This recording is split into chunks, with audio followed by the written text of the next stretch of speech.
آج کاشف عباسی کے پروگرام میں اے آر وائی کا اینکر ارشد شریف اس طرح دلائل دے رہا تھا کہ جیسے وہ سپریم کورٹ میں سلیمان اقبال کا کیس ڈیفینڈ کر رہا ہو۔ آج کاشف عباسی کے پروگرام میں ارشد شریف اس طرح دلائل دے رہا تھا کہ جیسے وہ ثاقب نثار کا آڈیو کا کیس سپریم کورٹ میں ڈیفینڈ کر رہا ہے۔ آج کاشف عباسی کے پروگرام میں ارشد شریف اس طرح گفتگو کر رہا تھا کہ جیسے وہ عمران نیازی کا کیس ڈیفینڈ کر رہا ہو سپریم کورٹ میں۔ ارشد شریف ایک بات یاد رکھو، تمہارے کہنے کے مطابق جو احمد نورانی صاحب نے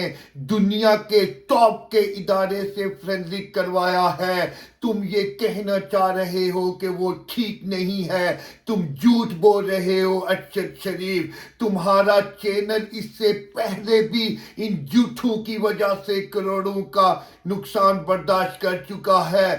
یہ بات یاد رکھو، تمہیں ذکی جاوید عباسی کا ارشد شریف چیلنج ہے۔ یہ بات یاد رکھو ارشد شریف، اگر تم اتنا ہی اپنے آپ کو کریڈیبل صحافی سمجھتے ہو، یہ بات یاد رکھو ارشد شریف، اگر تم اتنا ہی اپنے آپ کو صحیح صحافی سمجھتے ہو تو اپنے آپ کو اور جس کا نام تم لے رہے تھے عدیل راجہ کو میں چیلنج کرتا ہوں، تم کل ہی ٹکٹ کراؤ، تم کل ہی لندن آؤ، دودھ کا دودھ اور پانی کا پانی ہو جائے گا۔ تمہارا سلیمان اقبال بھی آج کل لندن میں ہے۔ اگر تم یہ بات سمجھتے ہو کہ احمد نورانی صاحب کی جو آڈیو ہے اس کی فرینزک صحیح نہیں ہے تو تمہیں میں چیلنج کرتا ہوں کہ تم اس کو لندن کی عدالت میں آ کر اس چیز کو چیلنج کرو۔ تم ایسا نہیں کرو گے۔ تمہیں ارشد شریف پتا ہے کہ تم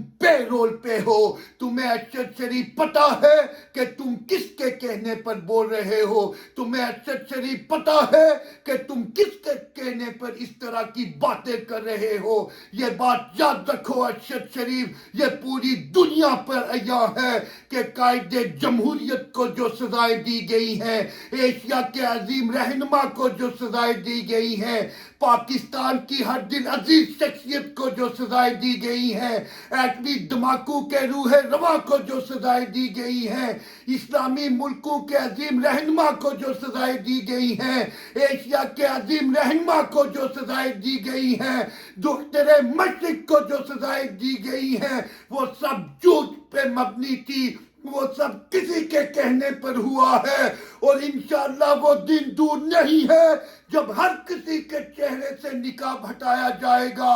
انشاءاللہ وہ دن دور نہیں ہے جب ہر سچ لوگوں کے سامنے آئے گا۔ انشاءاللہ وہ دن دور نہیں ہے جب قائد جمہوریت چوتھی مرتبہ بھی ملک پاکستان کے وزیر اعظم ہوں گے، اور ہر قسم کے ہتھ کنڈے کو شکست ہوگی، ہر قسم کی سازش کو شکست ہوگی، ہر قسم کی بدماشی کو شکست ہوگی، ہر قسم کے دھوکے کو شکست ہوگی، ہر قسم کے فریب کو شکست ہوگی، ہر قسم کے جھوٹ کو شکست ہوگی، ہر طرح کے درباری کو شکست ہوگی، ہر طرح کی اے ٹی ایم کو شکست ہوگی، اور انشاءاللہ قائد جمہوریت چوتھی مرتبہ بھی ملک کے خداداد پاکستان کے وزیر اعظم ہوں گے۔ پاکستان زندہ باد۔